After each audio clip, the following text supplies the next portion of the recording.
Vamos a otro de los temas que me preocupan, que me duelen después de la vergonzosa sesión de la semana pasada, donde los presentes estaban ausentes, los ausentes estaban presentes, una vergüenza todo, porque no son capaces ni de lograr ponerse de acuerdo en lo que significa el consenso, y yo le agradezco enormemente a este le puedo decir honorable diputado nacional, porque ciertamente lo es, un hombre fiel a sus convicciones, fiel a su trabajo, que se rompe el alma en cada una de las cosas que ha hecho y que tiene además mucho criterio y sentido común. Es el diputado nacional Jorge Enríquez. Jorge, buen día. Tito Garabal lo saluda en Radio Grote, la radio de los Círculos Católicos de Obreros. ¿Cómo le va?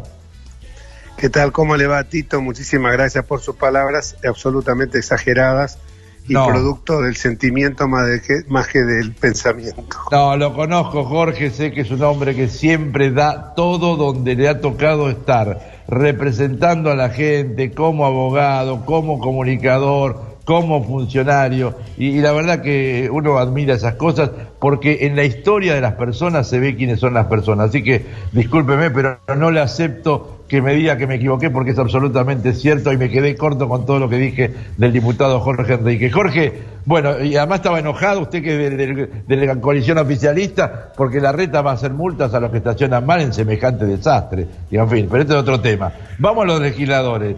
Se ponen de acuerdo, ayer aparentemente hubo un llamado que destrabó todo, dicen las informaciones, pero la verdad que no sé cómo se va a destrabar esto. Bueno, llegamos a una situación límite. Nosotros, el otro día lo dijo muy bien usted, Tito, los que estaban presentes estábamos ausentes, parecíamos mutaciones genéticas, fantasmas, pero teníamos voz y voto porque, sí, tal cual, parecíamos fantasmas, pero teníamos voz porque hablaron y nos dieron la palabra. O sea que esto es medio esquizofrénico. Desde ese punto de vista, lo que hemos tratado de llegar es a un acuerdo. Nosotros insistimos férreamente, cuando digo nosotros me refiero a Juntos por el Cambio, en que se funcionará de forma absolutamente presencial. Pero ¿qué es lo que ocurre? Evidentemente nosotros no tenemos mayoría, porque a mí mucha gente nos critica, pero somos los representantes del 41%. No tenemos la posibilidad de influir en las decisiones al no ser mayoría. Para conseguir quórum, ya no para funcionar leyes que exigen mayorías agravadas, para funcionar, para tener quórum. Entonces, bueno, esa gente, me gustaría que mucha de esa gente que está criticando hubiera pensado en el cuarto oscuro que votando a Labaña o votando a José Luis Ramón o votando a Bali Buca o a Graciela Camaño estaban votando a los cómplices del oficialismo. Claro. Entonces hubieran tenido en cuenta eso, porque hubieran votado la fuerza nuestra, que era la única fuerza opositora, y en lugar de 116, hoy a lo mejor tendríamos 129 y tendríamos la capacidad para poder influir en decisiones. Nosotros, ¿cómo influimos? Tratando de lograr acordar con el oficialismo algunas cuestiones. Entonces, las sesiones que iban a ser, que queríamos que fueran absolutamente presenciales, que es como debe funcionar un parlamento, hoy tienen el inconveniente que hay mucha gente del interior que no puede llegar a Buenos Aires, hay gente que tiene que ha presentado amparos y los han ganado, como una diputada de Tierra del Fuego, que sentó un precedente, que como ella no puede venir a la Ciudad de Buenos Aires, pide y quiere sesionar, pide que sea en forma remota. Bueno, entonces esas cuestiones hacen que, ahora, ¿qué es lo que nosotros nos oponemos férreamente? Que tanto el tema de la reforma previsional, de la fórmula jubilatoria, que puede expoliar totalmente y empobrecer más aún a los jubilados y pensionados, se haga de forma mixta. Eso tiene que ser en forma presencial. El protocolo es por 30 días y está excluido ese tema y está excluido también el tema de la reforma judicial. Eso y el presupuesto, 3 temas. Evidentemente, el presupuesto todavía no ingresó, tiene plazo constitucional hasta el 15. La reforma judicial se va a tratar más adelante de forma presencial y el presupuesto y el tema es el protocolo por 30 días, no susceptible de prórroga, sino que hay que volverse a reunir dentro de 30 días y acordar un nuevo protocolo de funcionamiento. Los que vamos a estar en forma presencial, lo vamos a hacer. Ahora, también uno tiene que tener en cuenta los riesgos que estamos asumiendo todos. Yo los asumo porque la gente me está pagando a mí un sueldo. Y si la cajera de un supermercado que si no va a trabajar no cobra, porque las ATP no llegan a todos lados, con mucha más razón yo que percibo un cheque del Estado. Y alguna podrá decir, sí, tenés más de 70 años, estás excluido, me considero un trabajador esencial, y como no tengo otro factor de riesgo que no sea la edad, lo hago. Lo hago aun cuando, como este caso, le doy la primicia, apareció un positivo de COVID-19 entre nuestros diputados.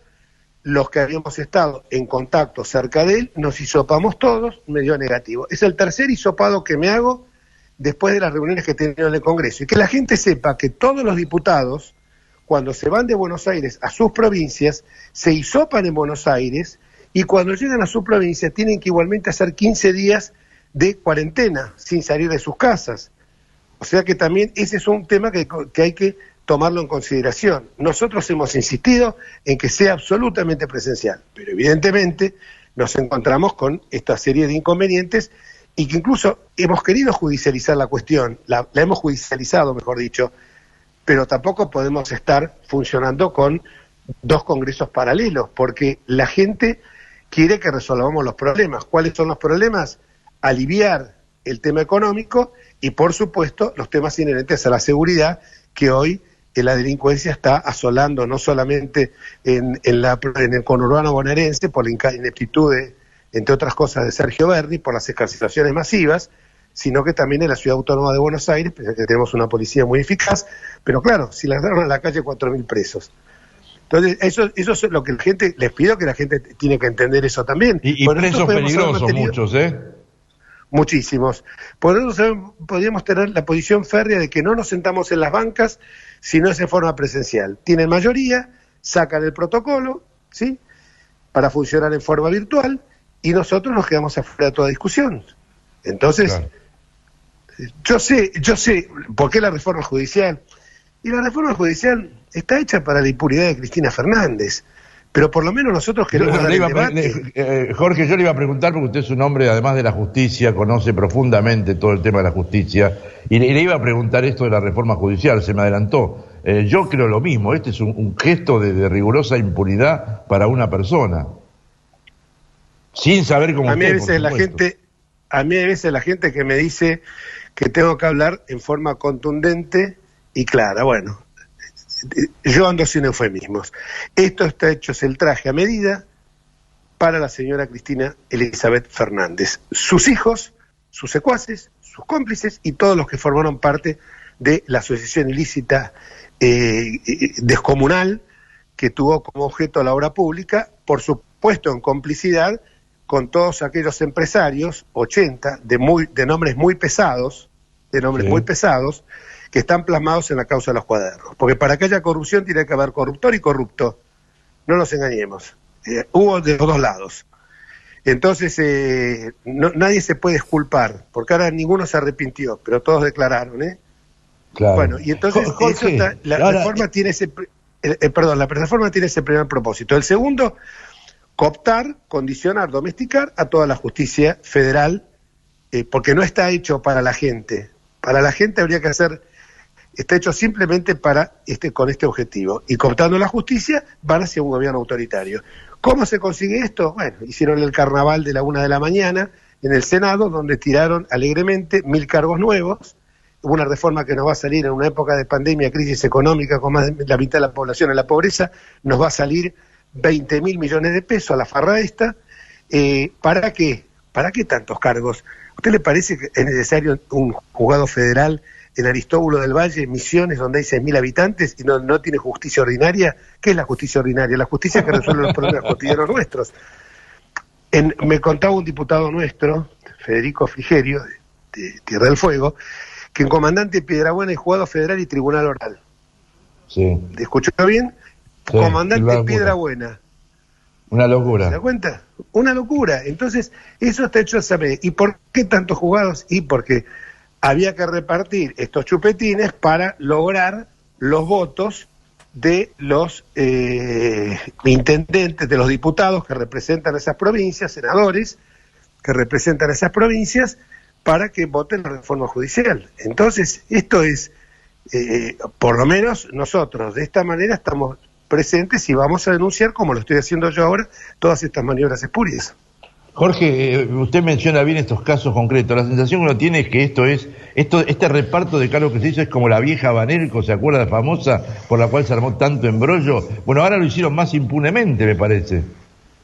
No, yo creo que por lo menos la Banelco fue oscuro totalmente. Esto por lo menos uno se está dando cuenta de los votos estos y además... Sí, pero además la gente, Jorge, usted que es un hombre que entiende y habla mucho con la gente, está realmente agotada. Yo ayer comparaba lo que pasó con el ingreso del señor acá al country de Pilar, Lázaro Báez, cuando la gente se sentó en el piso, con lo que pasó con este chino que se plantó frente a los tanques. La gente ya está agotada y va a hacer cualquier cosa porque no se banca más el atropello de ciertos sectores políticos. Y me parece a mí que estamos sentados en un momento de la historia tremendo, que si no somos firmes, honestos y a la vez cuidadosos y responsables, esto puede terminar realmente muy mal, Jorge. Coincido totalmente, Tito. Hay que ser firme, pero hay que ser también consciente de que no tirar nafta en la hoguera. Lo que pasó con Lázaro Báez es muy serio. Entiendo perfectamente a la gente, siempre estuve en contra de los scratches, pero me parece que es un insulto a la gente, no solamente a los que pueden vivir en ese country, que aparte en ese country tiene el tema que más furia a la gente cuando se entera que Lázaro Báez, un oscuro empleado bancario, en 7 años logró tener 1.412 propiedades y en 8 provincias, y entonces la gente dice, encima no paga las expensas, encima está la gente indignada porque siente una sensación de vacío, una sensación de absoluta impunidad, que realmente lo subleva a uno. Entonces yo entiendo perfectamente la reacción de la gente, entiendo que si se manifiesta en forma absolutamente pacífica, nadie puede decir que esté conculcando el derecho de manifestarse libremente, siempre que lo haga en forma pacífica, como fue este caso. Jorge Enríquez, le hago tres comentarios de llamados que hemos recibido aquí en Radio Grote. Víctor, bueno, lo saluda, dice Jorge Enríquez, el titán celeste, Víctor de Palermo, así que le mando un abrazo. Isabel de la Matanza pregunta, ¿cómo pueden parar los diputados los atropellos del oficialismo? ¿Tienen algunas herramientas? Es la pregunta de Isabel de la Matanza. Bueno, a Víctor agradecerle lo del titán celeste. Cumplo con mis convicciones y personales de toda la vida con el tema celeste, y aunque vengan degollando voy a seguir votando igual. En cuanto a la persona de la ¿quién es de la Matanza? Isabel de la Matanza, nosotros estamos utilizando todas las herramientas que nos da el Estado de Derecho, primero en el Parlamento y segundo cuando vemos que la vía parlamentaria, por esto que decía yo, de las mayorías que no tenemos, está bloqueada, recurrimos a la justicia. Yo he iniciado 6 denuncias penales, ya en una de ellas al presidente de la República por abuso de autoridad.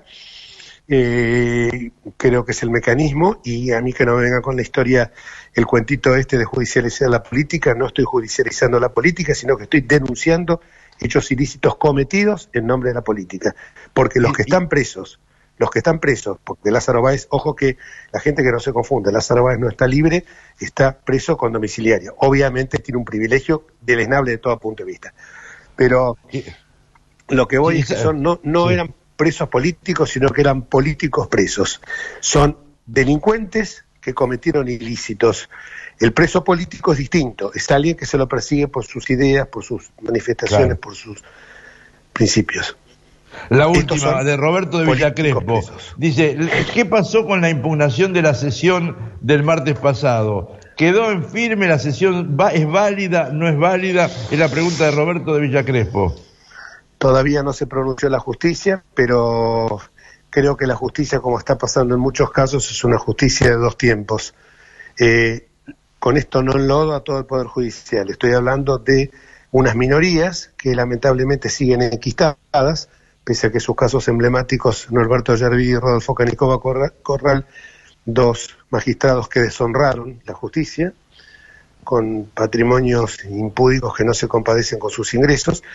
Cuando digo que la justicia es de 2 tiempos, la justicia muchas veces frena las causas cuando, de acuerdo a los vientos o a los vientos políticos, y no me cabe duda que esta causa no se va a resolver en el tiempo adecuado como para poder automáticamente nulificar, declarar nula, como hemos pedido nosotros, la sesión del pasado 1 y 2 de septiembre, ¿no?